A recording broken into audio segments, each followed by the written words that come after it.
Washington Pod presents Earl Nightingale. Here's a little exercise in imagination for you. Let's say you were shipwrecked and found yourself in a small boat, or on a small island with a handful of other survivors.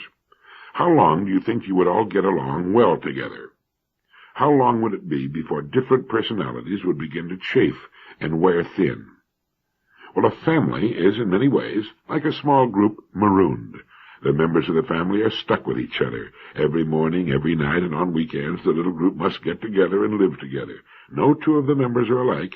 Each has a completely different personality, different likes and dislikes. Each has problems which he or she considers to be important.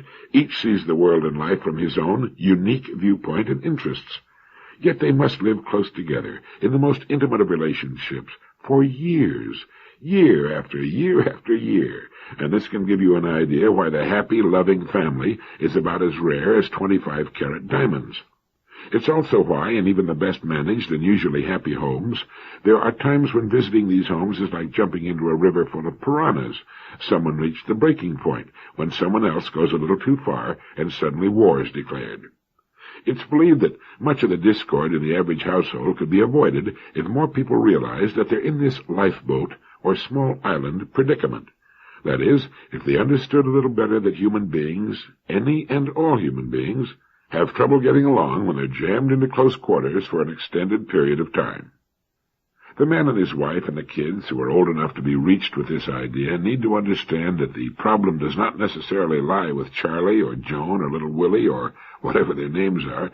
They need to understand that the same problem would exist no matter who on earth they happen to live with. Everyone has faults, moods. Changing husbands or wives and raising new kids is nothing more than changing one set of problems for another. A friend of mine was married 6 times in his search, I suppose, for the one woman that he could live with amicably for an extended period. The only thing this achieved was to keep him broke paying alimony and making settlements.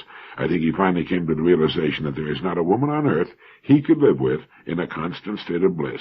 He, of course, had no intention of changing, and the same problem that brought about the divorces with numbers 1 and 2 brought about divorces numbers 3 through 6. I think the lifeboat analogy is particularly apt, because a home is, in many respects, like a lifeboat. It's the way to life and survival, but the problems are built in, and should be discussed, so that every member of the family makes a constant, conscious effort to contribute to the well-being and success of so precarious a journey. Understanding the problem could keep someone from being pitched overboard. When all the people in a boat are pulling together, each one giving of himself for the good of all, the odds are good they'll have a safe journey.